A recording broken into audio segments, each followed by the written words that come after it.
warahmatullahi wabarakatuh. Alhamdulillahirabbil alamin wa bihi nasta'in wa nusalli wa nusallim wa nubarik ala nabiyyina Muhammadin wa alihi wa sahbihi ajma'in. Bapak-bapak dan ibu dimuliakan Allah sekalian. Ini nikmat dari Allah Azza wa Jalla. Saya tadi mungkin tidak jadi datang hadir, tapi alhamdulillah Allah memudahkan urusan kita. Tadi malam saya dari Pekanbaru selama 4 hari ada kajian di seperti expo para teman-teman di Pekanbaru dipusatkan di Masjid Robert Ferdinand Islamic Center, Masjid Besar Pekanbaru. Yang mereka bikin expo untuk kawan-kawan para pedagang UMKM. Terus semangatnya luar biasa teman-teman tersebut. Mereka ada komunitas namanya Muamalah Community, bawah divisi ekonomi masjid, dan mereka minta sebagai saya sebagai pembinanya, karena kebetulan saya lahir di kota itu, jika mereka merasa lebih memiliki seperti itu kira-kira. Maka ketika itu mereka membuat komuniti muamalah, komunitas muamalah. Walau mereka sudah belajar banyak, mungkin dari YouTube, dari kajian-kajian saya, dan itu subhanallah, UMKM itu dalam 3 hari ada transaksi yang tertinggi lebih 1 M selama 3 hari itu omsetnya. Ada yang 500 juta omsetnya dalam 3 hari. Yang lain ada yang 600 potong apa namanya fried chicken buatan rumahan, habis terjual macam-macam sebut, dan mereka itu pertama kali Pekanbaru, dan teman-teman tersebut ingin minta lebih banyak lagi untuk lebih digiatkan dalam setahun, mungkin 3 atau 2 atau 4 tergantung event-eventnya, karena mereka cukup diuntungkan dengan event-event seperti itu ya. Dan alhamdulillah soal terakhir saya berangkat ke Pekanbaru sampai sini karena Senin malam pada macet, biasanya melayap sampai di rumah jam 11. Setelah subuh, habis subuh kata istri, ini gimana, jadi apa di cancel, belum tidur lagi. Sudah terserah, karena saya tidur dulu. Kalau segar kita jalan, kalau tidak segar kok boleh dibuat. Alhamdulillah saya nggak dibangunin istri, Allah bangunin saya aja beberapa saat sebelum jalannya. Udah gimana jalan. Alhamdulillah. Yang ingin saya sampaikan itu komunitas, walaupun sering berdiskusi dengan saya, qadarullah, mereka buat kuis, dan ketika penutupan saya diminta menutup, saya melihat ada pelanggaran syariat.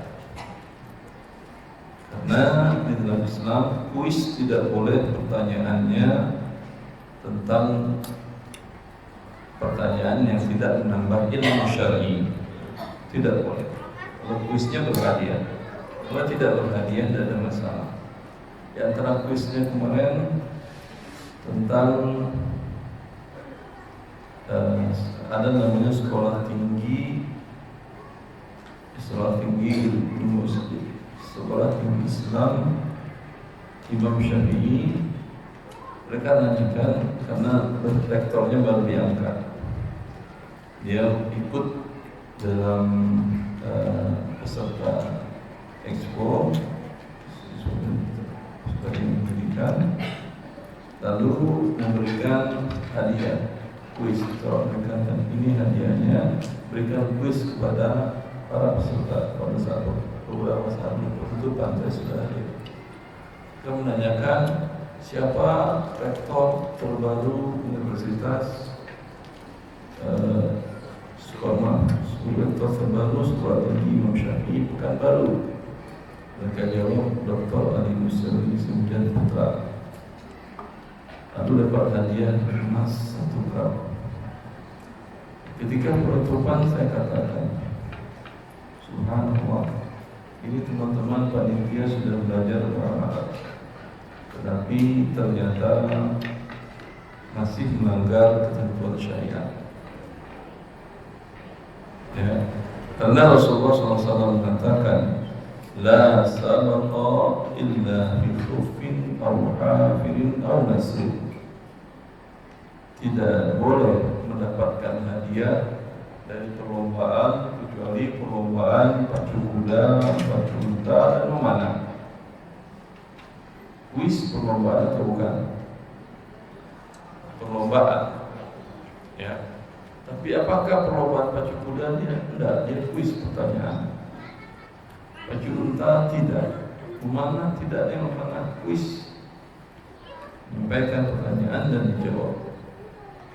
Ya, maka Rasulullah melarangnya, tetapi masih semakna dengan sabda Nabi kalau kuisnya tentang ilmu syar'i. Karena pacu kuda, pacu unta, memanah adalah keterampilan untuk berjihad fisabilillah, dan agama Allah disebarkan dengan keterampilan berjihad. Juga agama Allah disampaikan dengan keterampilan al-hujjati wal bayan. Yunsharu bis-sayf was-sinan kama yunsharu bil-hujjati wal bayan. Agama Allah sebagaimana disebarluaskan dengan pedang dan tombak, berjihad maksudnya, juga disebarkan dengan ilmu dan hujjah dan keterangan. Maka memacu semangat kaum muslimin untuk mempelajari syariat Allah Azza wa Jalla juga bagian dari berjihad menyebarkan agama Allah. Seperti pada masa sekarang ini, di mana tidak boleh ada peperangan, baik antara muslim dengan non-muslim dan seterusnya. Janjian damai. Tentu yang menjadi alat untuk menyebarkan agama Allah hanyalah hujjah, ilmu, keterangan-keterangan yang jelas bahwa agama Allah Islam ini agama yang sempurna. Karena maknanya sama dengan ketangkasan yang 3 tadi, maka bisa dikiaskan dan dibolehkan menerima hadiah. Kita boleh menerima hadiah dalam lomba hafalan Quran, hafalan sunnah Nabi Sallallahu Alaihi Wasallam, atau kemampuan dalam ilmu syariat yang lain seperti fikih, seperti hadis, dan lain-lainnya. Tapi bila tidak dalam hal itu dan dapat hadiah, ini hukumnya haram. Ya. Ini pertanyaannya, siapa rektor? Apakah itu menambah agama Anda? Walaupun rektornya memang Dr. Tamatan Madinah, Dr. Ali Musri Sembilan Putra, Dr. Tamatan Madinah, tapi mengetahui namanya tidak akan menambah agama Anda. Tapi kalau ditanyakan, umpamanya yang memberikan hadiah adalah tenan atau peserta penjualan busana muslimah. Kalau pertanyaannya, sebutkan salah satu karakter atau syarat busana muslimah. Saya beri hadiah. Hadiahnya umpamanya gamis merek, karena fashion yang umpamanya Isyam umpamanya, atau umpamanya merek Khadijah, merek Khadijah. Ya, Ibu bisa jawab, tapi saya nggak punya nasib orang biasa. Ibu ada yang bisa jawab? Coba sebutkan satu jawabannya. Silakan Ibu.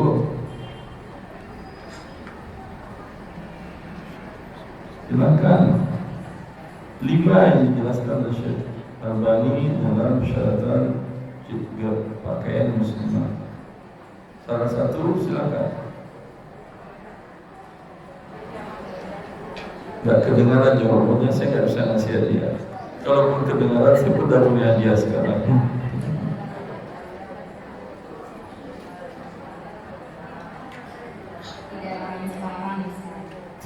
Tidak transparan. Tidak transparan, tapi aurat terbuka. Pertama, dia menutup seluruh tubuh, seluruh bangkai. Itu yang paling penting. Menutup, maksud menutup itu kalau transparan tidak tertutup namanya. Ya. Dan tidak menggoda orang yang melihatnya. Ada nuzul kasya, ada warna-warni yang menggoda mata, jadi perhatian dan seterusnya. Karena jawabannya tidak terlalu tepat, hadiah dicabut ibu ya. Boleh cabut hadiah, boleh dong syahid, tidak ada masalah cabut hadiah dulu. Itu boleh dapat hadiah, tapi nggak ada masalah, saya kasih hadiah juga. Alhamdulillah, ambil ini buku harta kalam cetakan 25.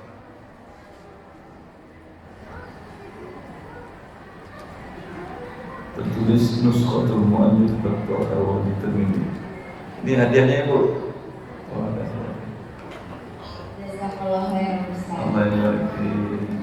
ini contoh ya. Jangan untuk ada kuis lagi Ustaz. Semoga buku saya kebetulan contoh. Ya. Kalau itu boleh. Kalau itu boleh. Ya. Maka biasanya saya ingatkan teman-teman ini, nanti kalau bikin event, jelaskan acara Anda A sampai Z, apa yang akan mau diadakan di dalam. Kata mereka, ini insidentil Ustaz, kita tidak ada rencana mau ada kuis segala macam, ya, tidak ada. Tapi kemudian teman-teman yang dari, karena apa yang namanya host untuk meramaikan itu dari Radio Hidayah Pekanbaru, Radio Hidayah FM Pekanbaru, itu mereka ada 2 orang, saya lihat subhanallah, orang lagi ramai gitu, mereka mewawancarai satu tema, mewawancarai semua macam. Nah itu mereka nawarkan kuis, diwawancarai ini dibawa ke panggung utama, nawarkan kuis, mungkin cerita bagaimana suksesnya, sukses story membuat bisnisnya menjadi seperti sekarang, seperti itu. Lalu tahu muncul kuis tadi secara insidentil. Ya, ke depan jelaskan dengan rinci mana yang kalian belum tahu ilmunya, baca dulu, baca dari kitab buku haram. Bila belum jelas, tanyakan, kita diskusikan agar yang haram ini tidak terjadi. Itu langsung mereka mengatakan subhanallah, kita sudah lama belajar Nabi tadi terjebak juga dalam yang haram. Ini apa artinya?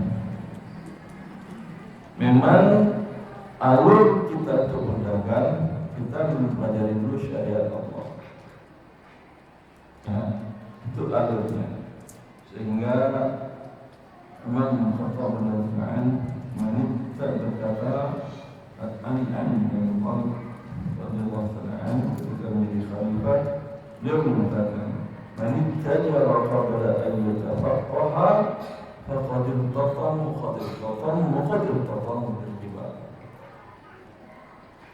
Siapa yang berdagang dan tidak mempelajari dan tidak tahu tentang fikih berdagang secara syariat Allah, aturan Allah dan berdagang, pasti dia akan bersentuhan dengan riba, pasti akan bersentuhan dengan riba, pasti bersentuhan dengan riba.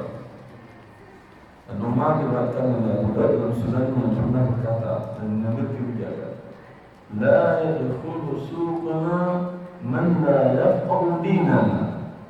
Tidak boleh masuk pasar kota Madinah orang yang tidak mengerti agama Islam dalam transaksi jual beli, baik sebagai penjual atau sebagai pembeli. Dan di masa Khalifah Umar Al-Rashid, beliau meminta Imam Malik, Imam Mazhab, Malik bin Anas radhiyallahu ta'ala rahmatan wasi'ah memintanya untuk memuji para pedagang-pedagang di pasar Madinah, itu pedagang Kanani. Datang Malik nanya ini, kamu jual ini kalau saya jual seperti ini bagaimana? Begini, jawab salah, keluar. Lewat tadi tekan jauh mas. Kamu kalau ada pembeli bilang saya bayar cicil ya Pak, karena nggak kenal siap. Gimana? Jawab. Saya kasih langsung keluar kan? Jawab aja dulu. Jawab. Boleh atau tidak? Boleh ya keluar. Karena itu riba. Karena emas dengan uang harus ya dan dia. Seperti saya maksud seperti itu contohnya. Ya.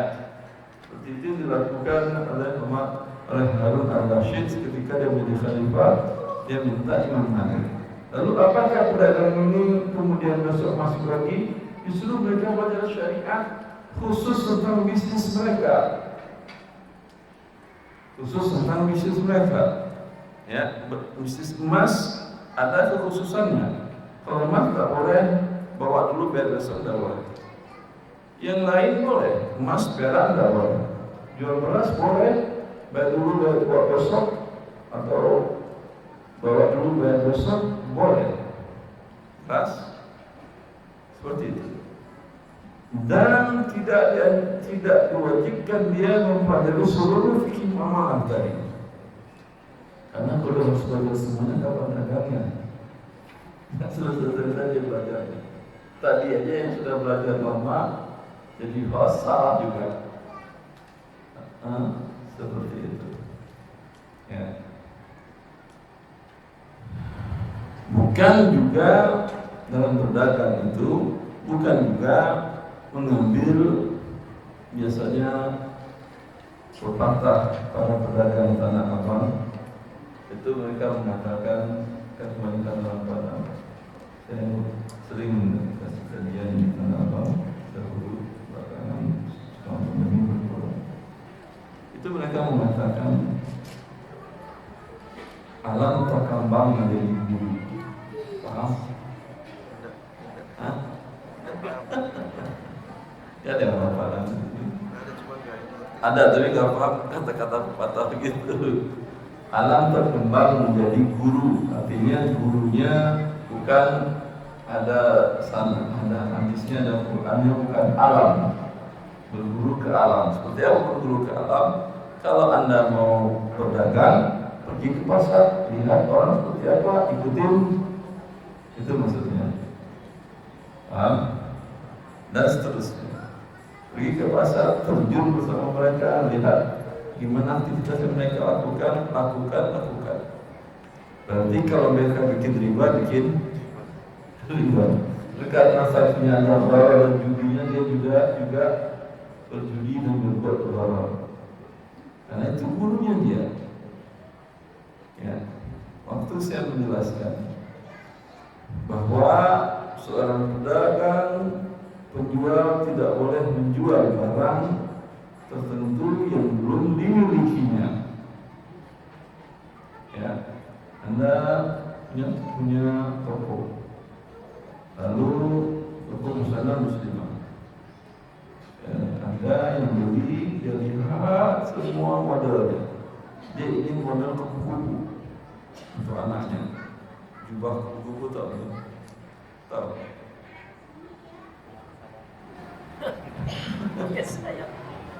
Juga kupu-kupu memang kalau di hari Arab pas tempat ramai, waktu anak saya juga minta itu, namanya garis farasha. Juga kupu-kupu yang dari sininya kalau yang biasa kan turun semuanya. Ini enggak, ada seperti ini, sayap seperti ini.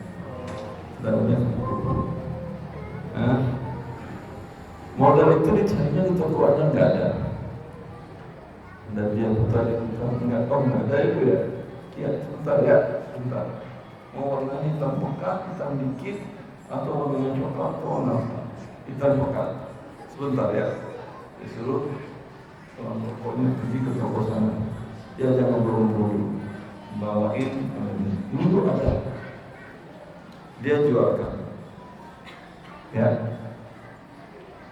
antara dia dengan toko sebelumnya dia kan main bawa aja biasanya. Ya atau tidak? Tidak ada akad saya jualkan ya, tidak ada. Kalau saya jualkan, ini berapa modalnya saya jual, berapa kalau saya jualin? Karena kata dia, ini kalau kamu dari kasih ke saya aja terjual, kasih 200.000 terserah mau jual berapa. Kalau biasanya kami jual 250 sih, lumayan kamu dapat 250. Kalau itu tidak ada masalah, maka dia mewakilkan. Atau kalau dia beli, kalau saya beli, tetap saya bayar ya, saya beli dulu. Dengan syarat kalau tidak jadi saya bisa kembaliin enggak? Sama pedagang misalnya gampang, tapi itu tidak ada akad itu. Kami datang ya, ambil sama Pak, kasih ke pelanggannya. Nanti sudah tahu harganya, dijual 270. Dia jual 270 kepada pelanggan yang sedang di tokonya tadi. Jadi dapat 70, nanti barang yang sisa dikembaliin, uang dikasih 200, tempat dia 70. Bolehkah ini? Bisa katakan tidak boleh. Ini orang Sumatera Barat paling banyak itu kerjanya. Apa namanya istilahnya? Apa istilahnya? Mereka ada nama profesinya, Pak.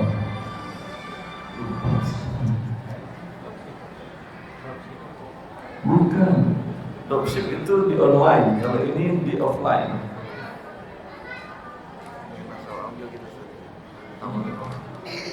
Namanya nama bahasa Cina.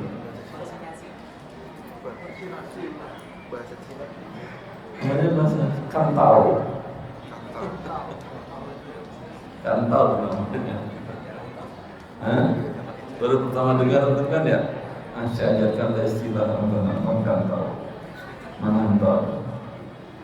Dia baru datang dari kampung, ini pulang. Namanya dia pedagang bernama sebagai Kantau.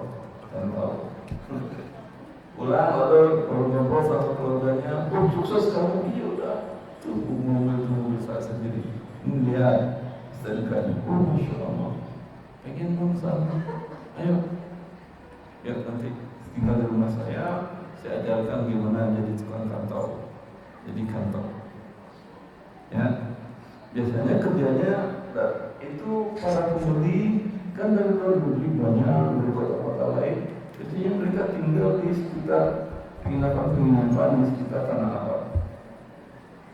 Ya.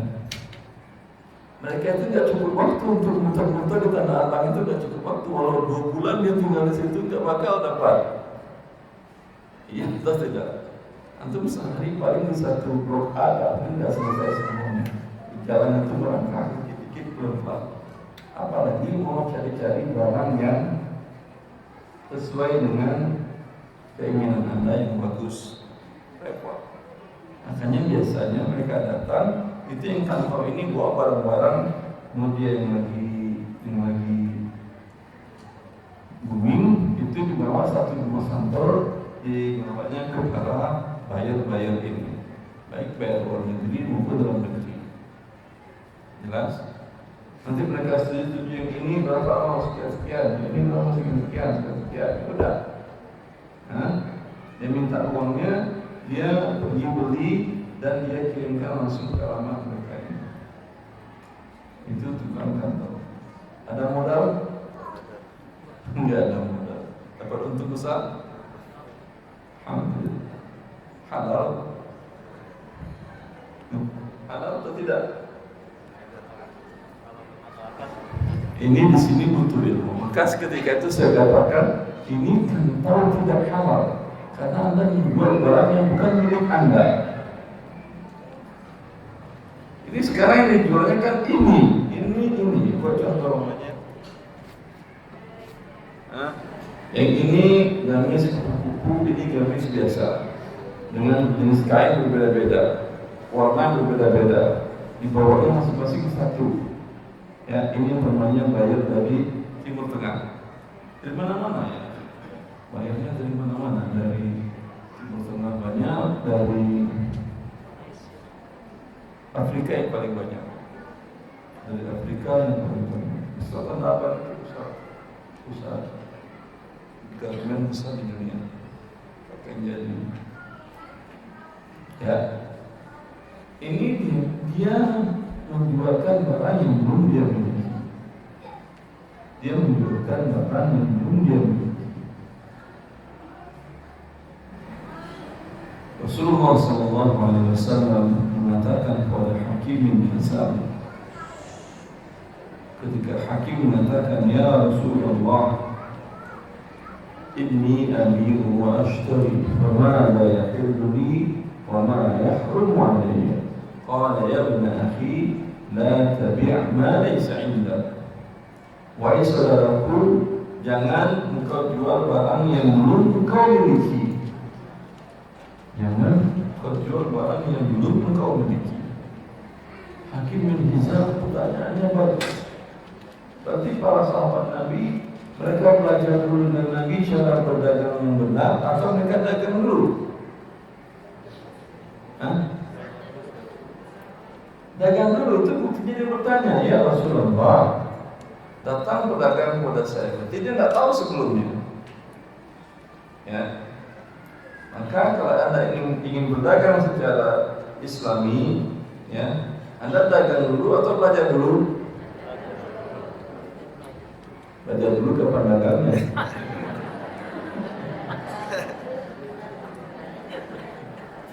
Anda setelah belajar.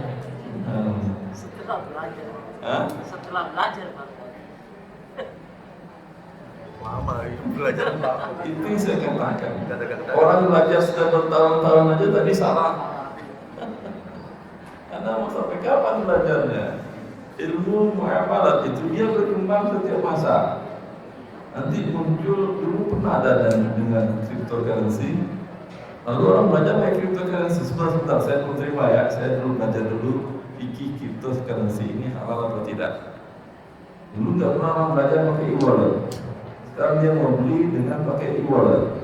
Sebentar, saya belajar dulu. Dia jadi dagang Anda. Ayo dan kau belajar dulu, saya cari yang lain yang pakai ini, pakai e-wallet, pakai crypto, kata dia. Nanti kalau sudah dapat ilmunya kasih tahu saya ya. Tapi saya belajar ke orang dulu aja. Anda jadi ustaz bukan pedagang.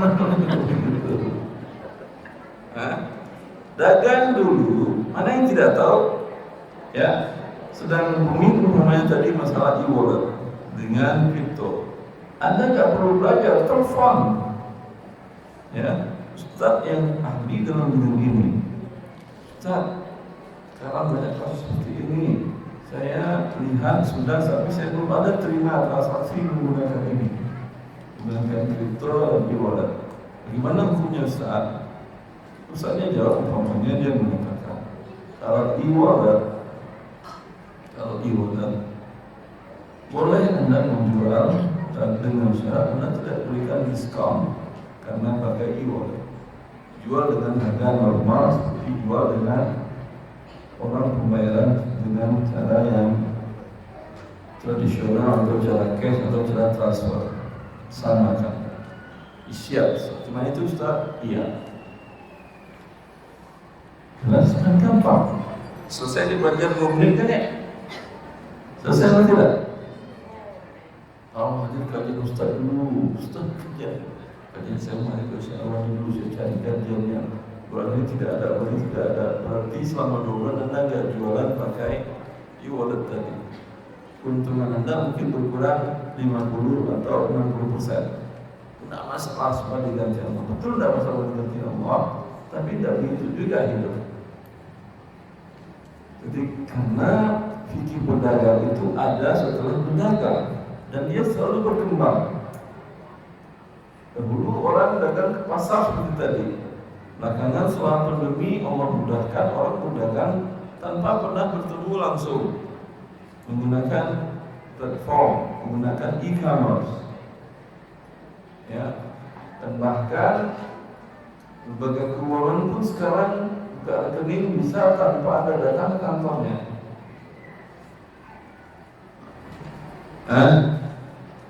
Dia akan ada terus perkembangannya. Kalau Anda belajar terus, kapan mau berdagang? Bentar dulu, saya mau tamatkan kitab jual beli. Tamat, alhamdulillah. Ternyata ada yang baru lagi. Ternyata ada e-commerce. Bentar, saya baca dulu. Saya baca e-commerce dulu. Selesai. Alhamdulillah. Muncul lagi baru. Pay letter dalam e-commerce. Saya tidak ada dulu. Saya baca dulu pay letter. Oh, pay letter ternyata dibuat. Alhamdulillah. Sehabis pay letter lewat, muncul e-wallet. Saya baca dulu. Kapan Anda dagangnya? Betul, Anda dapat ilmu syar'i, betul. Bagus. Tapi Anda tidak jadi dagang. Dan begitu juga kaum muslimin dulu hidup, tidak. Ya. Kenapa? Beda dengan ibadah. Hukum asal muamalah boleh atau terlarang? Boleh. Allah mengatakan wa'ahallallahu al-bay'a Muhammad riba. Allah telah menghalalkan jual beli. Anda ada barang, berarti Anda jual kan, bukan bikin riba. Kalau cuma ada uang, kemudian bertambah uang Anda, iya riba. Itu dihalalkan oleh Allah. Anda ada barang, Anda jual offline, Anda jual online, itu maksudnya halal. Oh, ternyata ada yang halal juga di online itu dengan cara COD namanya. Karena terjadi jual beli dain bidain, hutang dengan hutang. Ada yang bilang, Anda tanyakan ke Ustaz yang ahli, Ustaz, betulkah jual beli COD haram? Kata Ustaznya, anggap saya lah, daripada muslim Ustaz yang mana bilang itu, saya yang mengatakan COD haram kalau tidak terpenuhi rukun dan syarat sah jual beli, terhindar dari jual beli hutang dengan hutang, atau kali bil kali atau dain bil dain. Itu Anda jual live, ya. Barang tidak ada contoh sampel di platform Anda, di lapak Anda. Ketika ada yang menanya, Pak Ustaz, saya mau beli kain ini yang ada toko Ustaz, saya tunjukkan. Anda membeli, saya ada 2 lembar kain yang sama, persis satu buatannya, semuanya sama, warnanya sama, semuanya sama. Anda mau yang kiri atau yang kanan yang Anda beli? Kalau nanti saya contoh yang kanan, sudah, ini yang Anda beli. Berarti dengan Anda beli ini, saya sudah menjualnya dan saya mungkin bisa jual lagi ke yang lain, haram saya jual.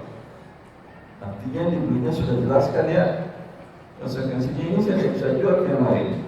Ini namanya bai'u ain, jual beli barang tertentu hukumnya halal, walaupun dia belum transfer uang. Karena ini namanya barang dulu, uang nanti ketika dia transfer. Paham? Ini bukan yang terlarang dain bidain. Yang dain bidain ini seperti apa Ustaz? Saya katakan, ini sama persis. Anda mau yang mana? Yang mana aja Ustaz? Atau saya tidak live, namanya kan tidak live kan ya? Tidak live. Ada fotonya. Foto itu hanya sampel. Apakah itu dikirimnya? Mungkin di fotonya itu sudah 2 tahun habisnya, ya atau tidak? Tapi yang lain masih sama seperti itu. Ini barangnya sudah tertentukan yang dia beli? Belum. Beda saya pertama tadi, yang ini. Ya. Apa konsekuensinya? Yang tadi itu kan spek. Ini contoh fotonya. Speknya adalah kain terbuat dari katun. Ya. Nama katunnya namanya ada turunan katunnya, apa namanya, spesifikasi khusus kan, katun khusus ada katunnya, iya katun apa namanya, katun kombat, iya katunnya katun kombat, produksi tahun 2021 masih layak kan ya, masih sekarang 2022.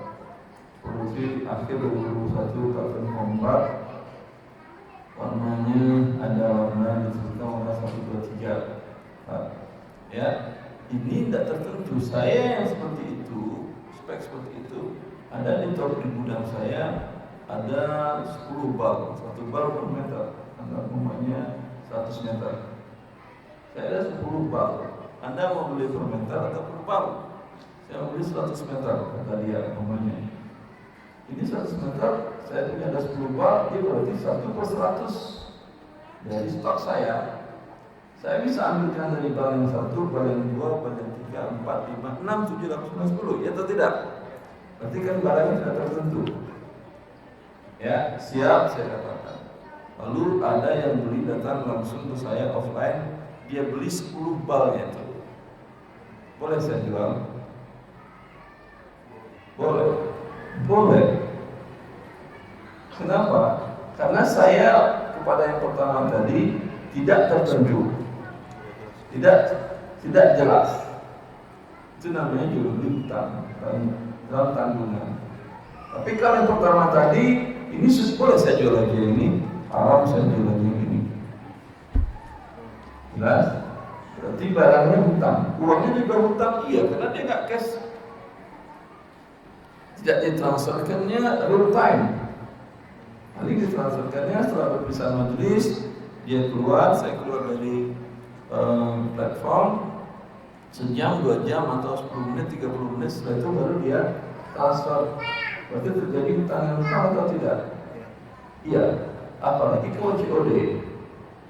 Ketika barang saya serahkan kepada dia, atau kurir menyerahkan barang kepada dia, baru terima uang. Ya, ini kan hutang dengan hutang, dan ini sepakat kalau memang punya haram.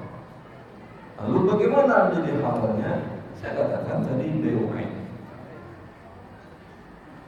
dengan konsekuensi yang tadi, yang Anda beli yang kanan, yang kiri, yang kanan. Udah, walaupun nanti uangnya ketika sampai baru dibayar uangnya nggak ada masalah, karena di sini barang jelas tertentu, uang yang belum tertentu, sehingga tidak ada hutang dengan hutang yang ada, barang jelas dengan hutang uang. Atau kalau dia bayar di majelis akad, saya transfer sekarang ya Pak ya, siap kakak, masuk uang saya, barang tadi dengan spek. Tidak ada masalah, karena ini uang cash tertentu jelas, barang tidak tertentu. Bisa dipahami? Ya, salah satunya atau dua-duanya tertentu, itu ain bi ain. Ain bi ain, ain bi dain, dain bi ain boleh. Yang tidak boleh, dain bi dain. Atau kali bil kali. Repot kan ya? Kalau Anda baru baca seperti ini, baru berdagang kapan dagangnya dulu? Yang jelas dagang aja, ketika ada isu pun dia. Sebenarnya saat itu mengharapkan telepon langsung, betul kan Pak Ustaz? Betul. COD itu betul haram. Ya tergantung bagaimana Anda menjualkannya. Memang pada umumnya mereka jual dengan cara dain bidain, sehingga hukumnya jadi yang haram. Solusinya gimana Pak Ustaz? Saya penting solusi aja, yaitu bentar. Penting solusi aja, ya ribut-ribut dari kawan ribut-ribut. Kenapa mau berdagang, bukan mau ribut. Solusinya seperti yang saya jelaskan tadi. Jelaskan ini barangnya kan live, jelas. Ya, dengan konsekuensi yang tadi disampaikan pada salah satu transaksi tadi. Begitu belajar kepada Allah. Urutannya dalam pedagang. Karena buktinya seperti dikatakan oleh Ibnu Abbas, qadima Nabi sallallahu alaihi wasallam al-Madinah wan nasu yuslimuna fi thimar di sanatin aw sanataini aw thalath. Rasulullah sallallahu alaihi wasallam datang ke kota Madinah, dan penduduk Madinah melakukan jual beli salam. Jual beli salam itu bisa menggunakan inden, tapi barangnya tidak bentuk mahal, dan jualnya adalah buah kurma. Ya. Atau di order juga mungkin bisa namanya. Maka Rasulullah mengatakan siap penyerahan barangnya, umpamanya akan begini. Saya beli dari Anda kurma ajwa sebanyak 1 ton, serah terima tanggal 1 September 2023 tahun depan ya. Karena sekarang sudah lewat musim panen kurma, kan panen cuma sekali setahun. Tahun depan itu uangnya bagaimana? Bayarnya bisa cash sekarang, bisa minggu depan, bisa bulan depan, bisa 2 bulan depan. Ya, itu terjadi di Madinah. Ada yang serah terimanya 2 tahun, 2024, 30 Agustus 2024, serah terima 1 ton kurma suka. Terimanya di gudang saya di kota wisata, Siap. Ada yang sudah terima objeknya itu 3 tahun, berarti 2025. Tanggal 20 Agustus 2025 saya terima dari Anda di gudang saya kota wisata kurma khalas sebanyak 500 kilo. Ya, maka berarti transaksi ini sebelum Rasulullah datang sudah terjadi atau belum? Sudah, Rasulullah datang mereka sudah transaksi seperti itu sebelumnya. Lalu Rasulullah kok sekarang masih tahu? Ya karena Rasulullah berada semuanya di Mekah. Di Mekah tidak ada transaksi salam. Kenapa? Dan di Mekah ada pohon kurma, ada kali ya. Kebun kurma ada berapa? Wallah, saya 11 tahun dilihat tidak pernah lihat kebun kurma di Mekah. Yang ada pohon kurma ya, tapi tidak berbuah seperti buah perkebunan. Dia hanya sebagai sebagai jalan itu namanya taman kota, itu sebagai pelindung, tapi bukan sebagai perkebunan. Karena kalau itu dicari indah dan udara segar. Kalau perkebunan bukan itu jadi yang buahnya yang banyak dicari. Tidak ada, karena memang Mekah tanahnya berbatuan, gunung batu. Beda dengan Madinah. Madinahnya tanah pertanian, tanahnya vulkanis. Ada gunung di situ, gunung berapi ada di Madinah. Sering gempa, kan sering pernah terjadi gempa. Kalau gempa gunung apa namanya? Tektonik, vulkanik. Gempa vulkanik pernah terjadi beberapa tahun lalu di tahun 2013 pernah terjadi gempa di Madinah. Dan pihak kerajaan memperkirakan gempanya sebelum gempa terjadi itu semua penduduk Madinah, penduduk dari titik gempa dievakuasi ke kota terdekat Masjid Nabi. Minta Hotel Bintang 5 diinapkan mereka di sana dengan dibayar oleh negara gratis. Kalau mau pulang mereka stress. Sudah enak depan Masjid Nabi, tinggal Hotel Bintang 5. Setelah gempa dan terda, mereka baru dibolehkan pulang ke rumah masing-masing. Kalau itu enak, kena gempa dapat Hotel Bintang 5 di depan Masjid Nabawi. Tidak terlalu sedih, yang namanya meninggalkan kampung walaupun jelek gak bintang 5, ya tetap ada perasaan sedih kan ya. Tapi sedihnya jadi sedikit atau lebih banyak berkurang. Ya, beda-beda lah negara orang dengan negara kita dalam menangani bencana. Maka di sana pertanian banyak, pertanian kurma banyak. Bahkan kurma ajwa itu hanya bisa tumbuh baik di kota Madinah. Di daerah awali namanya. Sehingga kalau ajwa, Anda kalau beli ajwa yang bagus, tanyakan ajwa awali ke penjual. Kalau dia bilang tidak, berarti ya ajwa juga, tapi kualitasnya lebih rendah. Karena ajwa awali itu yang ajwa di masa Nabi SAW. Kemudian di sana tempat-tempat lain juga, ya. Maka tidak ada sebelumnya. Kalaulah harus belajar dulu sebelum berdagang, berarti orang Madinah belum ada tentang perdagangan kurma, berarti mereka diam aja. Kenapa? Nabi belum ada sabdanya tentang perdagangan kurma dengan sistem salam.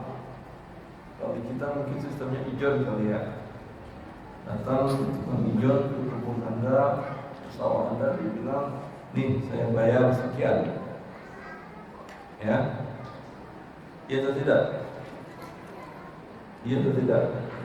Nah, boleh atau tidak ijon ini? Nah, pada boleh ijon.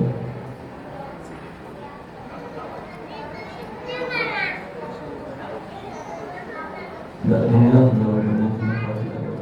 Bukankah hukum asal muamalah boleh?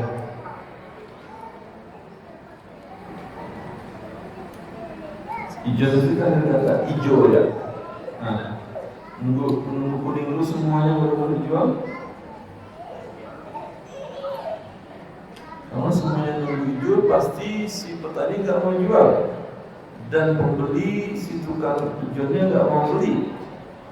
Karena kuning semuanya resiko pedagang tinggi, harus habis sehari itu. Mungkin habis hari itu? Enggak. Biasa para apa namanya tukang ijon ini apa namanya? Kalau bahasa sini pengukul atau agen? Resmi tengkulak. Ini adalah tengkulak, penting tengkulak. Para tengkulak ini bahasa profesi lah. Ya terus para tengkulak ini dia akan lihat buah yang sudah menguning matang, mereka tidak akan ambil. Kalau mereka ambil, dia berminta di tetangga yang rendah. Kenapa? Ini bisa jual di pasar. Karena kalau ke pasar kan besok, maksudnya hari ini kalau ke hari ini ke pasar bisa. Enggak, kalau ke pasar kan pagi doang. Kecuali ke mall Anda jual, itu pun tidak langsung masuk. Ada ini namanya bawa ke gudang, dicek kualitas, lewat baru mereka antar distribusikan. Itu butuh waktu. Kalau dia sudah matang, tentu dia bisa sampai di warungnya atau di tokonya sudah jadi busuk. Bukan harus nunggu kuning semuanya, tidak. Cukup satu aja yang kuning, cukup satu aja yang matang, sudah boleh dijual semuanya. Ya, dan itu yang lebih sesuai dengan konsep para pedagang. Kalau itu Pak tengkulak mau beli, sudah satu matang kelihatan kuning, sudah semuanya boleh dijual. Walaupun masih ada yang pentil-pentil putih-putih. Jelas? Maka ijon tadi apakah mutlak diharamkan? Tidak. Kemudian tukang ijon tadi dia beli, kalau tadi kan hadis Nabi, "Fal yuslim fi kainin ma'lumin wa wasnin ma'lum." Rasulullah kemudian memperbaikinya dengan sabdanya, karena bila belum ada hadis Nabi, berarti kemungkinan itu benar dalam transaksi, mungkin salah. Ya atau tidak? Ya atau tidak? Beda dengan ibadah, tidak ada dicontohkan Nabi sebelumnya. Mereka buat sendiri. Ini ada kemungkinan benar salah. Ini pasti salah. Karena hukum asalnya tidak boleh dilakukan. Beda dengan transaksi jual beli, hukum asalnya boleh. Sudah dilakukan, nanti ada perbaikan dari Nabi, mungkin benar, mungkin salah. Tinggal ketika salah, perbaiki. Bukan yang benarnya. Begitu juga Anda konsep dagang sekarang. Seperti yang saya contohkan dari awal. Mungkin yang Anda lakukan karena dia berkembang terus, mungkin yang Anda lakukan ada benarnya, ada salahnya. Maka ketika tahu salah, ketika menanyakan salahnya di mana dan dijelaskan oleh ahlinya, Anda perbaiki. Yang telah berlalu bagaimana hukumnya? Halal, tidak ada masalah. Karena hukum asalnya adalah halal. Sampai Anda tahu bahwa kopi ini terlarang. Bisa dipahami? Maka ijazah tadi seperti itu. Dia tidak bolehnya pertama karena belum matang, berpentil semuanya belum ada ataupun yang matang, sudah dibelinya.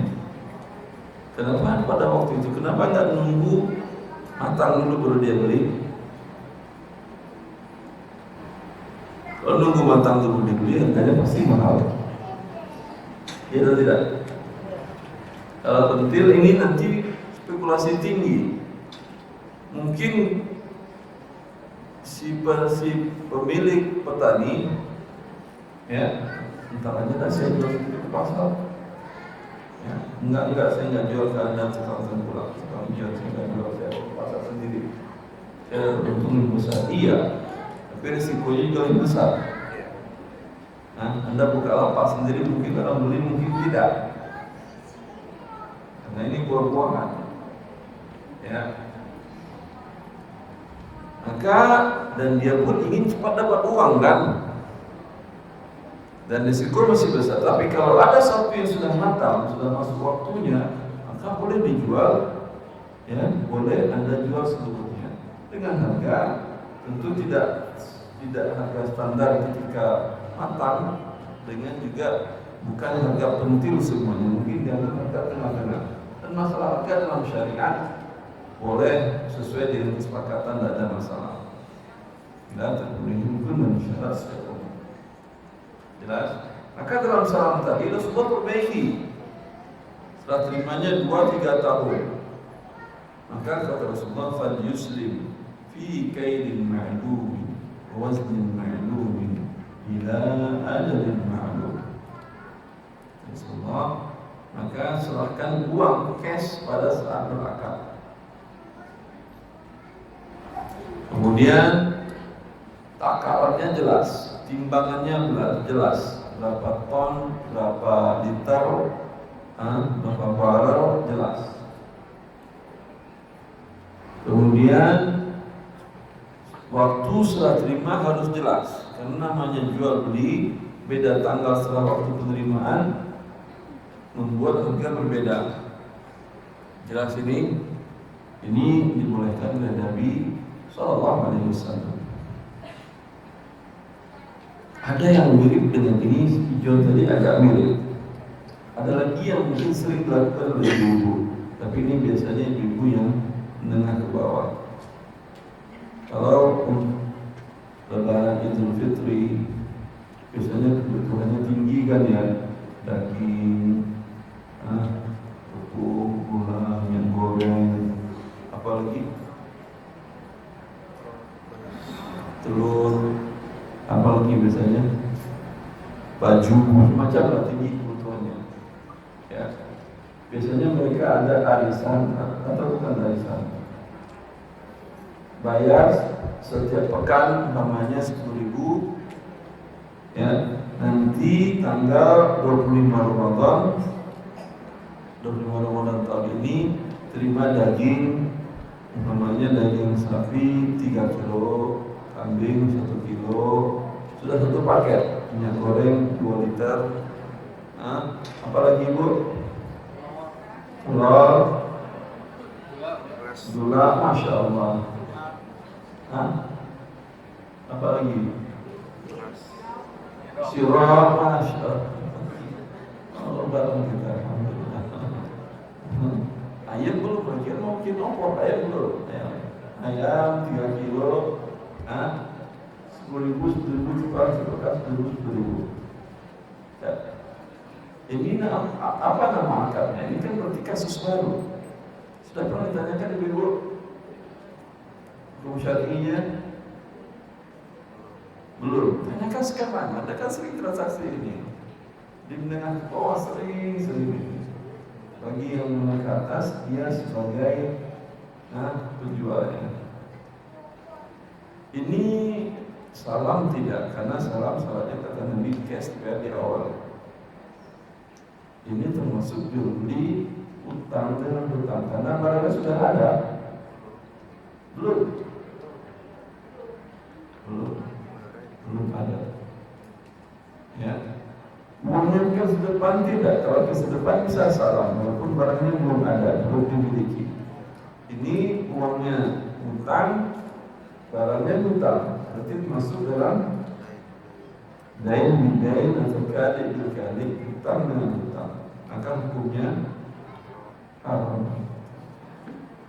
Solusinya yang penting. Solusinya pertama jangan lakukan. Karena bila Allah mengharamkan dan lakukan, berarti Anda dibawa Allah, menentang Allah. Lalu yang mirip dengan itu bisa Anda lakukan, tabungan umpamanya. Silakan mereka mengumpulkan uang. Tadi bayar 1.000 ke Anda potong untuk jasa ngambil, umpamanya karena memang ngambil. Tapi kalau nggak ngambil, ya transfer ke rekening Anda, ya, karena khawatir terpakai kata mereka.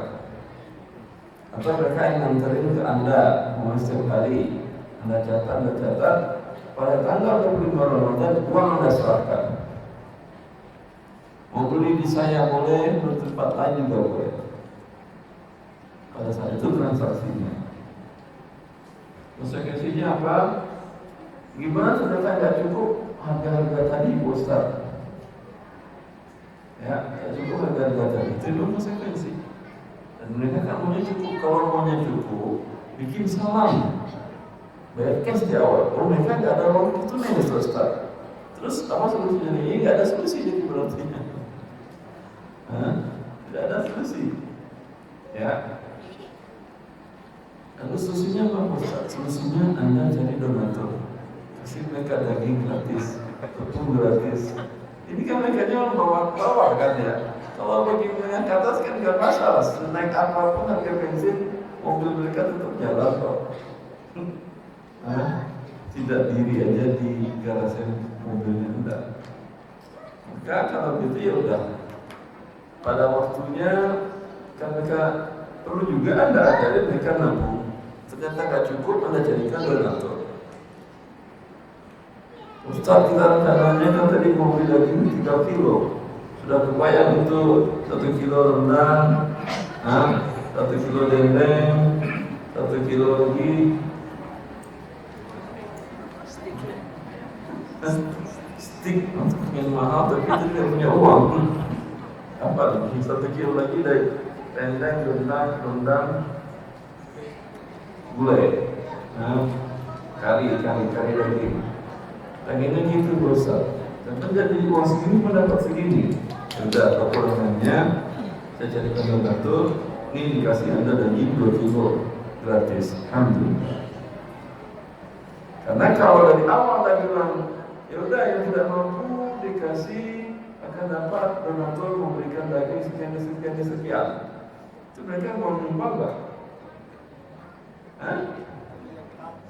Ya nggak bakal nyumbang mereka, nggak bakal dia nggak bakal mereka nabung, nggak bakal. Ya, ketika donaturnya udah lah Ustaz, kasihan mereka susah nabung, cuma selisihnya doang ditutup. Saya nabung semuanya berapa per orang, jadinya 2 juta. Ada berapa yang ikut 60 juta. Sudah Ustaz, saya kasih 6 juta. Saya beli dari toko Ustaz, saya kasih ke mereka semuanya yang mereka tak mampu tadi. Ya, itu kan ajaran mereka malas juga. Jadi tidak siap nabung juga, padahal pengen makan enak-enak daripada waktu Id. Tapi dengan demikian, ya, setelah terkumpul uangnya, Anda ambil, Anda serahkan lagi uangnya kepada mereka.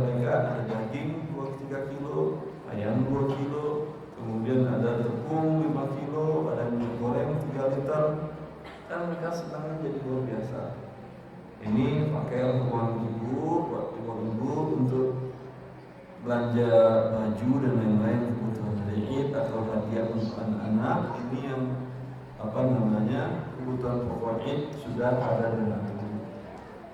Jelas? Itu solusi yang terbaik. Saya kira solusi ini para pelaku setuju, cuma para penjualnya yang ragu. Baik, silakan kalau ada pertanyaan.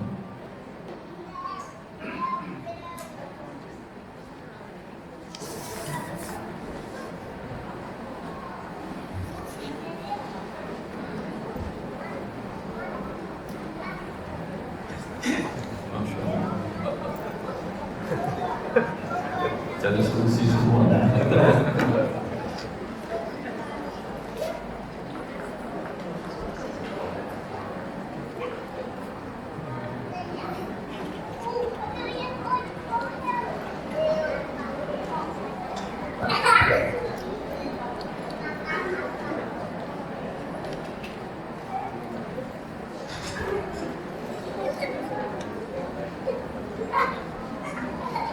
Ini Assalamualaikum warahmatullahi wabarakatuh. Semoga Ustaz dan seluruh muslim selalu dalam lindungan dan keberkahan Allah Azza wa Jalla. Selain LBS Urun Dana, apakah ada platform Urun Dana lain yang benar-benar sesuai syariat?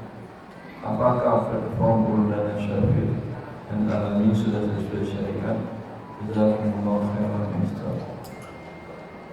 Pertanyaannya berarti tentang Syafiq, LBS Syafiq dan LBS Alami, apakah sudah sesuai syariat? Kalau saya jawab, memandukan orang atau tidak? Saya tidak mau menjawab produk, tapi saya jelaskan asas kerja. Ya, asas kerjanya, sehingga kalau tidak sesuai syariat, saya tidak mengatakan yang Anda tanyakan tidak sesuai, tapi cara kerjanya yang haram. Ya, kalau Anda katakan apakah bank syariah A, B, C, D itu halal Ustaz? Saya katakan kebutuhan Anda apa? Saya ingin beli mesin produksi atau ingin beli truk, kebutuhan toko material saya. Karena truk yang lama sudah tidak layak jalan. Kalau saya beli cash Ustaz, kalau pedagang Ustaz tahu sendirilah. Jadi cash flow-nya terganggu. Hingga kalau bayarnya dengan kecil, siap. Saya katakan, Anda bisa ambil produk murabahah. Produk murabahah dengan bank syariah mana saja, dengan lembaga keuangan syariah mana saja, ada BPRS, ada bank syariah, ada koperasi syariah mana saja. Yang penting akadnya seperti ini. Pertama, Anda tidak boleh bayar DP dulu ke dealer. Satu. Juga tidak boleh bayar DP dulu ke bank syariah pada saat bank belum memiliki barang ketika Anda datang awal pertama. Dulu bagaimana? Anda datang dulu, saya datang berarti ke dealer atau ke bank? Anda inginnya dealer yang mana? Anda ingin apa? Maunya mereknya? Apa punya Toyota namanya? Truk dari Toyota ada truk yang bagus? Ada? Truk? Ya, truk Toyota. Anda inginnya truknya Toyota? Ya? Itu kan sudah jelaskan ya, truk roda berapa aja? 6, 8, 10. Bukan yang bagus Mitsubishi, saya bukan mau iklan. Mana aja lah, namanya truk perusahaan X yang 8 rodanya, yang 8 roda. Datang Anda dulu ke bank syariah, katakan, Pak, saya ingin seperti ini, truk ini. Kata dia, ini udah DP dulu. Ntar kalau kamu nggak bayar DP, kamu tahu nggak datang lagi kemari. Kami rugi. Anda tidak boleh bayar DP. mana bank belum memiliki barang. Karena kalau Anda bayar DP dan dia belum memiliki barang, berarti dia menjual barang yang bukan miliknya. Dan ini hukumnya haram. Lalu bagaimana? Jangan bayar DP. Kalau dia minta uang, katakan ini bukan DP, ini sebagai uang jaminan saja. Kalau saya nggak jadi bisa kembali nggak? Oh enggak, kalau gitu ya DP. Kalau dia bilang oh ya bisa kembali, ini hanya jaminan saja, menunjukkan kamu serius untuk beli. Kalau nggak jadi kembali penuh. Ya, ini boleh. Ya, tapi kalau ada ragu minta nggak bayar sama sekali. Lu bank beli ke dealer. Setelah dia beli, dia terima, dia panggil Anda. Pak jadi beli, ini sudah kami beli dari dealer. Oh ya jadi. Anda lihat, cek, oh ya sudah sesuai dengan minta saya setuju. Ya, pada saat itu baru Anda deal bayar DP. Dan cicilannya Anda bayar per bulan. Dan Anda katakan pada saat Anda datang di awalnya Anda katakan ini ada denda keterlambatannya Anda. Anda kan salah prioritaskan, kata dia. Kami tahu kemampuan Anda ada punya toko material, jadi nggak perlu ada denda keterlambatan. Oh ya udah bagus. Sekarang halal merupakannya halal. Tapi kalau Anda datang ke bank, biasanya transaksinya banyak yang tidak halal. Jelas itu? Seperti itu. Kembali kepada platform tadi.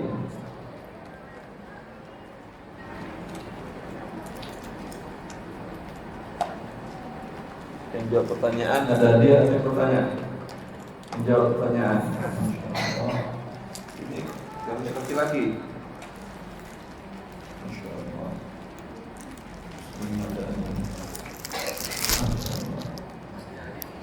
Kalau saya jawab, saya berani. Oh jemaah, maaf, tidak boleh tak ikut saya. Apa ada 3 baju koko untuk jemaah yang bisa menjawab pertanyaan atau yang bertanya dengan pertanyaan yang lebih baik. Tadi itu sudah buku ya, menjelang gak ada baju suami. Ya. Seperti yang ini, kita tidak bahas merek dagangnya ya. Yang ini yang ditanyakan itu bentuknya adalah seperti crowdfunding. Crowdfunding itu bila ada mirip dengan bank, cuman kalau bank dia terima tabungan, ini nggak boleh terima tabungan. Ketika ada sebuah perusahaan, namanya perusahaan ini, ya, perusahaan ini mereka butuh modal, mau beli kain dengan nilai 2 miliar, bahan kain dengan nilai 2 miliar dari India umpama 2 miliar, atau dari pabrik kain di Purwakarta membeli 2 miliar. Jelas? Kalau di platform itu, ya, mereka beritahukan ke investornya, ini ada pembiayaan 2 miliar. Masing-masing boleh ikut 2 miliar tadi dibagi umpamanya sebanyak 1.000. Kalau 1.000 berapa juta? 20 juta. 2 juta. 1.000 umpamanya 1.000 lembar surat berharga. Silakan ikut per orang. Ya. Setelah terkumpul, investor ini menyerahkan uang kepada platform.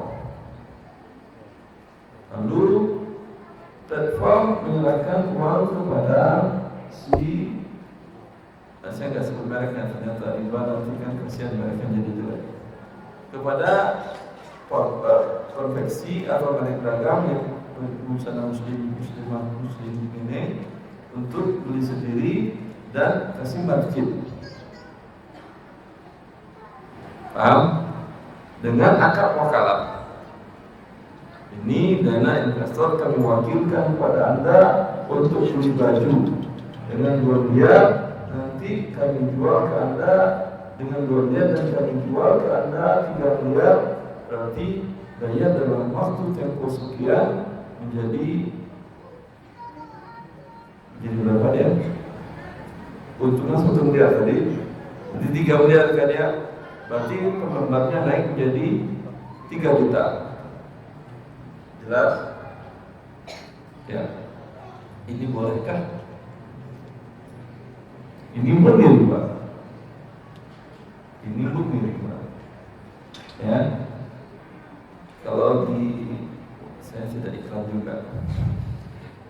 Masalahnya saya pelaku di salah satu yang 3 tadi, yang di dua belakangan tidak. Yang pertama saya sebagai pemberi fatwa untuk setiap skema akad produk yang akan dibuat. Kalau di tempat yang pertama yang saya awasin, dan saya sebagai komisaris utama juga, tapi tak tertulis karena takut kalau tidak ada apa-apa saya yang dikerjain. Jauh, bagaimana nama Ustaz? Mungkin nama yang lain aja. Ya, itu bentuknya kita sebagai platform tidak ngasih uang kepada yang butuh ini. Kita tanyakan, Anda belinya dari mana? Anda butuh bahan kan? Iya. Anda butuh manis saja, kami yang beli bahan. Seperti apa aspeknya? Atau tidak temani kami beli bahan. Kami yang beli, kami terima, kami jual ke Anda, kami tak serahkan ke gudang Anda. Ini jual beli bentuknya. Bayar dengan mencicil. Kami jual, kami beli dari pabrik 2 miliar, kami jual ke Anda 3 miliar, pembayaran mencicil selama 5 bulan atau 3 bulan. Jelas? Terlambat tidak ada denda. Tapi karena kami dana investor, memang investor siap rugi. Tapi kami tidak mau merugikan mereka.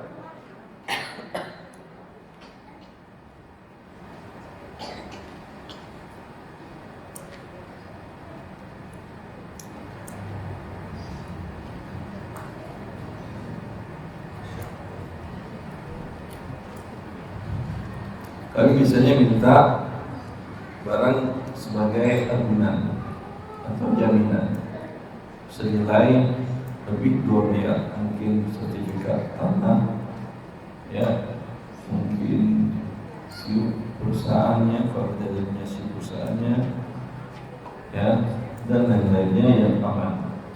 Sehingga kan mungkin saja setelah barang kami serahkan dia bayar-bayar, mungkin apa tidak? Memang diverifikasi, dilihat keuangannya, laporan keuangannya, dan dilihat profil company-nya. Ini kan bisa saja merugikan para investor tadi. Kami lihat, minta itu semua dipelajari, keuangan dipelajari, semuanya bagus. Tapi tetap minta barang jaminan seperti kami pegang surat sertifikat tanah senilai 4 miliar. Bila terjadi sesuatu, itu kami jualkan, kami ambil 3 miliar, berikan kepada investor, kemudian sisanya kami kembalikan kepada si pembeli barang tadi. Dan kami sebagai platform dapat fee sebagai perantara. Jadi kami menjualkan barang bukan ngasih uang. Nah, Anda coba lihat di platform yang lain yang syariah tadi juga, SCF, mereka ngasih barang kepada penerbit, kepada yang membutuhkan, atau ngasih uang. Kalau ngasih uang seperti riba. Kalau ngasih barang dengan akad jual beli yang terinci akad jual belinya, itu insya Allah secara garis besar sesuai syar'i. Tapi kalau demikiannya itu perlu dicek kalau sesuai. Ya.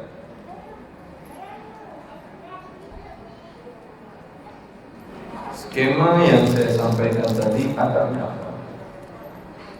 Yang itu baju dibelikan kemudian bayar cicil, itu akadnya apa? Silakan yang dapat jawab. Wakalah.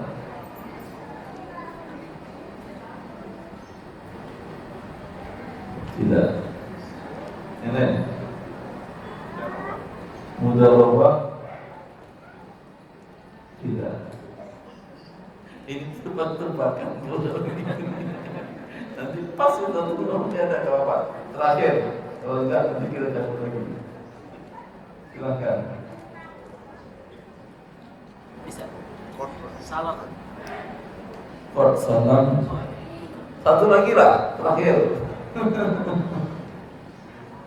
Nah, udah kan udah banyak dengar udah banyak disebutin semuanya lewat. Nah, tidak ada. Ibu apa namanya tadi? Yang saya katakan kalau BPS tadi begini-begini. Apa nama akadnya Ibu? Ibu bisa bagus untuk suami dari atau anak laki-laki Anda. Tidak ada?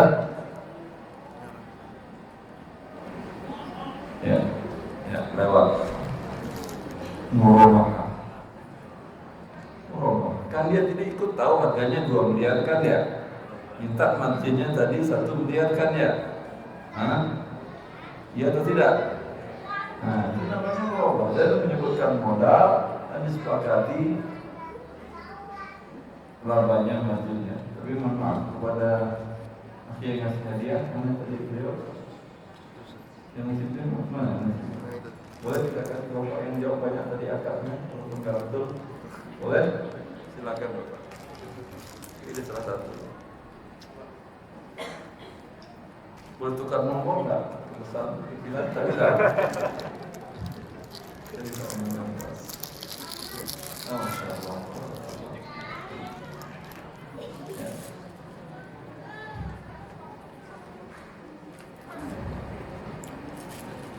Pertanyaan dari ibu, Ustaz, bagaimana hukumnya jika dalam aula kajian ini dilakukan transaksi jual beli?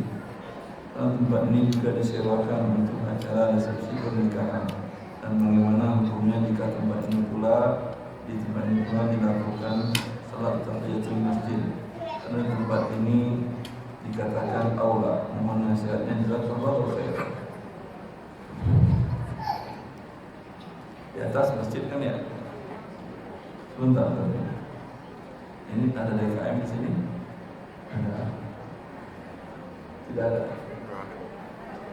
Kalau tidak ada, saya nggak bisa. Anda, ini fasum fasos atau wakaf tanah? Hah?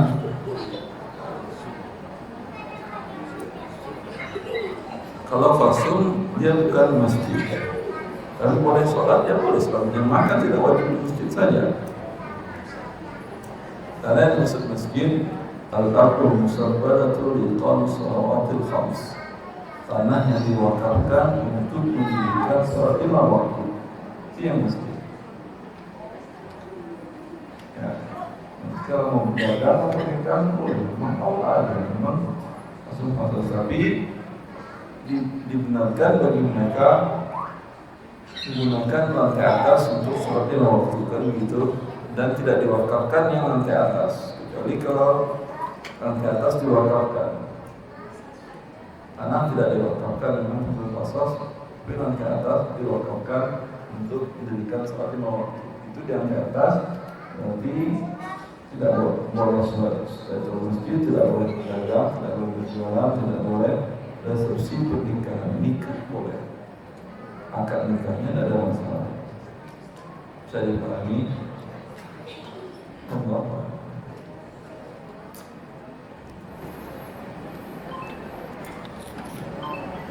Tapi bisa, pasal kamus bisa kok diubah jadi wakaf. Pekan yang lalu, saya dikenal di perumahan kota wisata. Itu Masjid Darussalam, dulunya fasum fasos. Kemudian sering saya ributkan, Anda bikin ini masjid fasum fasos, tapi DKM menerima i'tikaf. I'tikaf saat ini masjid.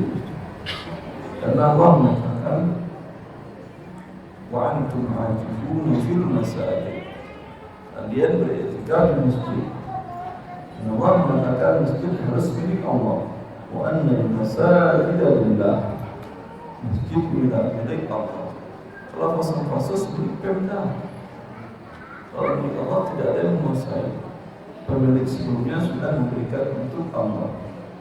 Mungkin sendirian dia beli atau tanah miliknya sendiri lalu diwakafkan, atau mereka bersama-sama urun dana ngumpulin patungan sampai dapat harga tanah, mereka beli tanah untuk mereka wakafkan semuanya untuk bangun masjid. Itu syaratnya kita. Ya, ada bentuk soal waktu tidak ada masalah. Amin. Terus hanya orang itu kasusnya di akhirat ketika banyak yang sudah mulai keluar, lalu pihak PKM berusaha maksimalnya untuk menjadikan wakaf. Alhamdulillah sekarang sudah. Bagaimana langkah-langkah yang ditempuh, wallahu a'lam.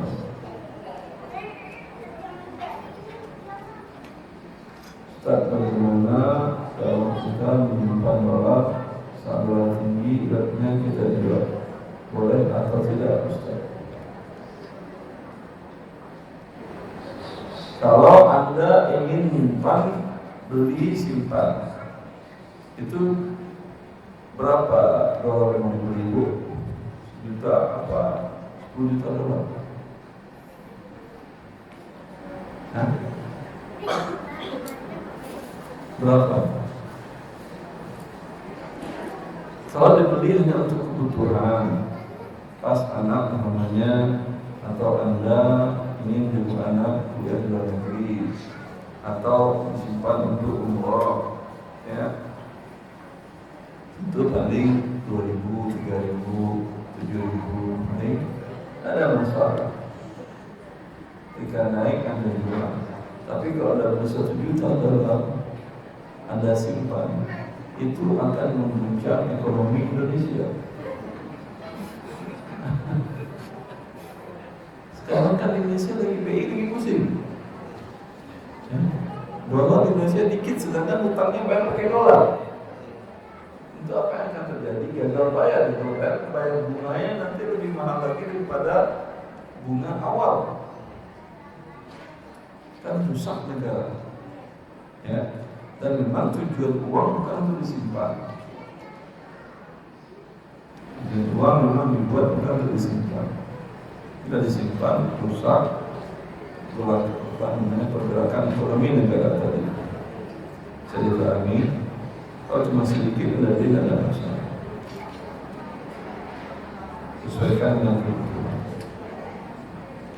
Karena jangankan dolar, Anda punya emas 10 kilo Anda simpan, rusak ekonomi Indonesia. 10 kilo mungkin belum terlalu rusak. Kalau 1 ton rusak ekonomi Indonesia. Jelas?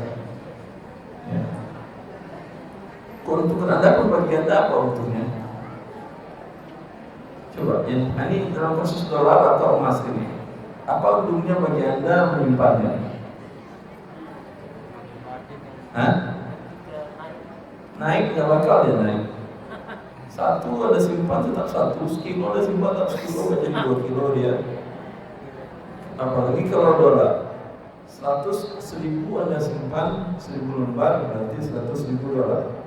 Ya, 100 lembar simpan itu dimakan layak satu-satu, tidak ada harganya lagi. Gimana mau naik? Harganya tidak naik, nilai tidak naik. Yang ada rupiahnya yang turun.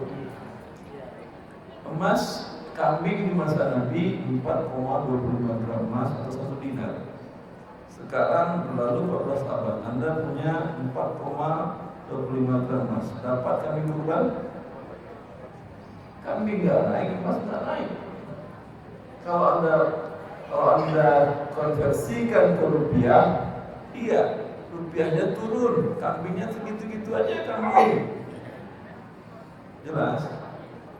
Maka itu saya tanyakan, untungnya bagi Anda apa? Nggak bakal nambah uang Anda. Dan kerusakannya sudah jelas.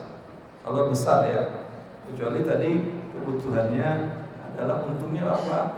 Kebutuhan Ustaz, anak saya kuliah di luar negeri, saya kirim dolar, ya sehingga kalau terjadi fluktuasi saya masih bisa kirim uang, tidak perlu pinjam sana pinjam sini dolar. Jelas itu? Maka Umar bin Khattab mengatakan kepada orang yang pegang harta anak yatim. Apa kata Umar, Bu? Ibu, apa kata Umar? Bapak, apa kata Umar? Silakan bisa jawab. Tidak tadi.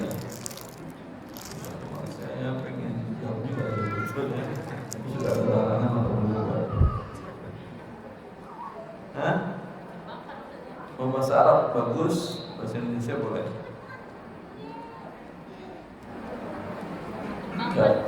Hah? Kembangkan atau Umar salah.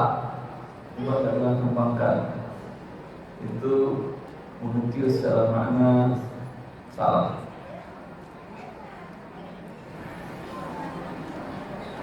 Hah? Saya bantu. Ibu tadi dapat hadiah atau belum? Belum. Yang jawab tadi kembangkan, ya. Ya belum. Alhamdulillah. Saya bantu. Saya bantu mengarahkan. Bukan bantu jawab, bantu mengarahkan. Umar bukan kembangkan. Karena kalau emas kembang ini gimana? Diketok-ketok gitu sehingga mengembang ya. Nah, bagaimana caranya Ibu? Kalau emas nggak mungkin kan Umar kembangkan, berarti yang punya emas dinar diketok-ketok kembang. Begitu? Gimana caranya Ibu? Bikin? Yang modal buat apa? Sedikit lagi Ibu. Cepat Ibu, cepat. Hah? Apa? Tadi modal udah dekat. Modal itu Anda dapat modal untuk ngapain? Oh, Masya Allah. Berdagang. Yang bilang berdagang bagi dua dengan yang ibunya capek tadi ya. Dapat, silakan kasih ke mereka. Atau dua-duanya saya kasih. Dua-duanya saya kasih. Dua-dua. Apa ini dia jawab satu? Kata ibu tadi yang capek sama yang berdagang. Masya Allah. Alhamdulillah berdagang tidak ibu.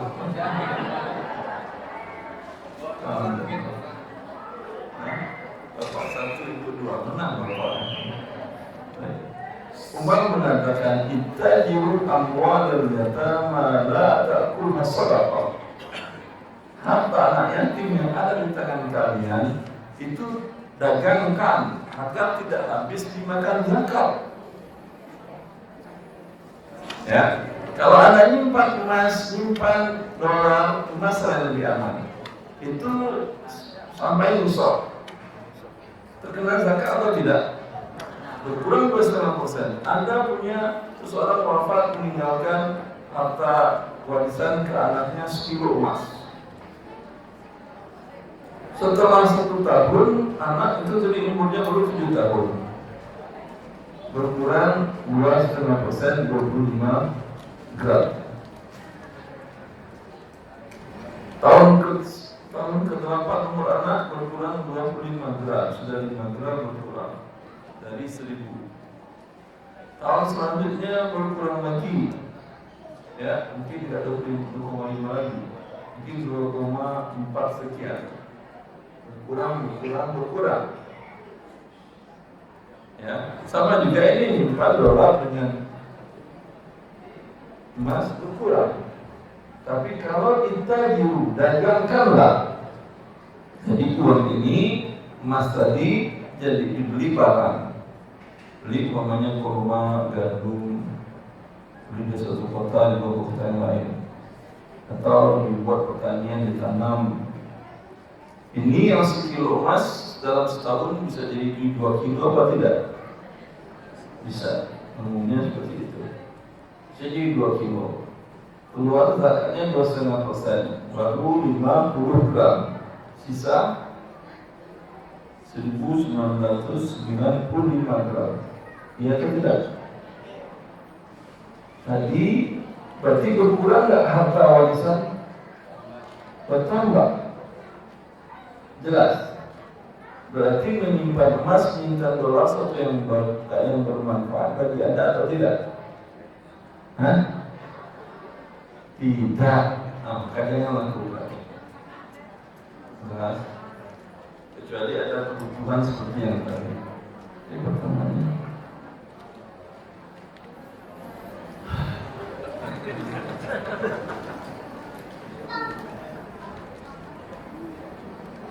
Cukup satu terakhir ya.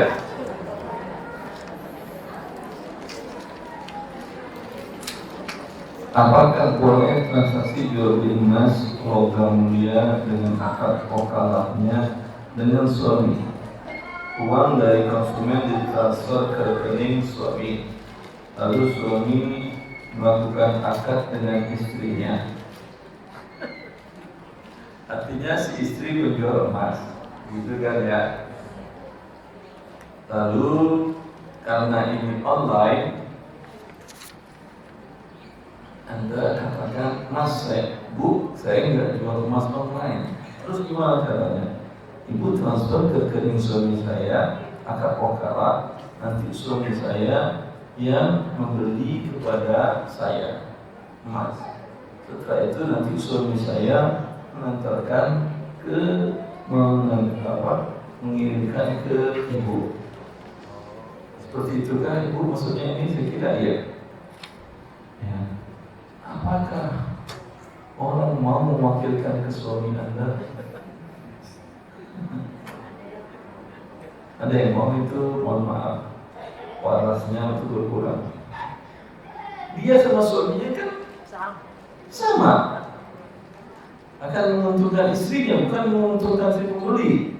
Ini kalau jumlahnya cuma 1 gram, 2 gram. Kalau sekilo, ada yang berani ke suaminya? Ke suami penjual, penjualnya nawarkan, Bu, kirim aja 1 miliar ke suami saya. Nah, nanti suami saya beli emas sekilo ke saya, lalu suami saya kirimkan ke ibu. Siap, kata ibu tadi.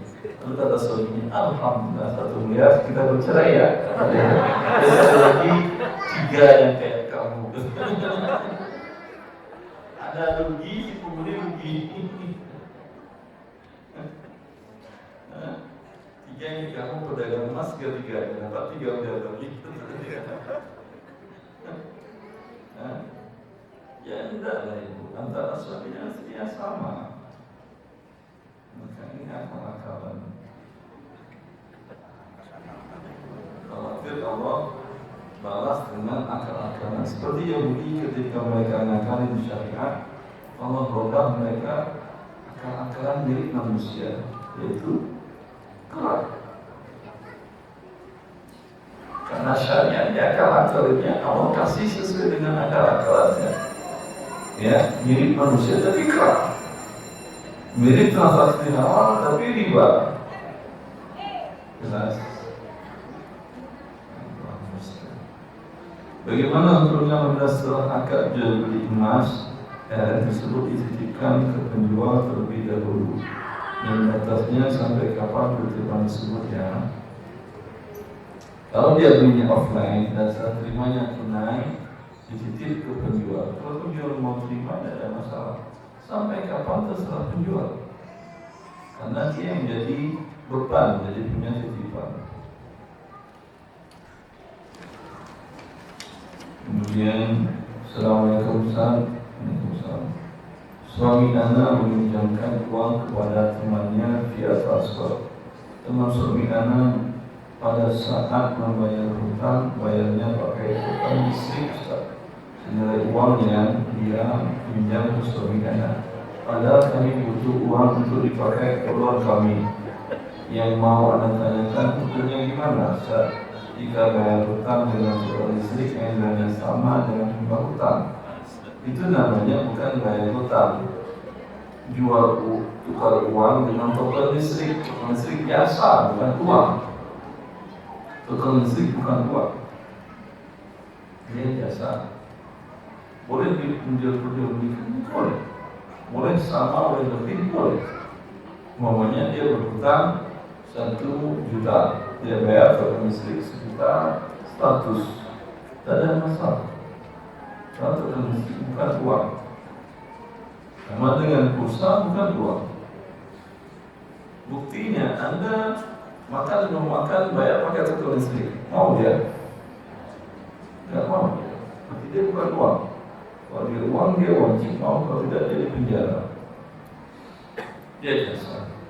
Ya, jual belinya boleh. Cuma kalau Anda mau uang, tinggal Anda katakan kan akadnya pinjaman bukan jual beli. Tapi suami Anda kan redo jual beli. Kalau jual beli harus Anda dapat untung, Anda minta 2 juta tokennya. Kan uangnya cash hari ini, tokennya 6 bulan lagi. Itu kan agak salah, boleh untung 100% boleh. Jelas? Tapi karena sudah terjadi, kalau boleh buat Anda minta lebih dari riba.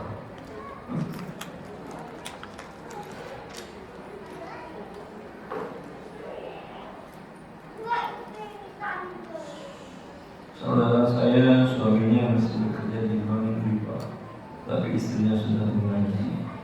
Apakah istrinya ini sudah berhijrah?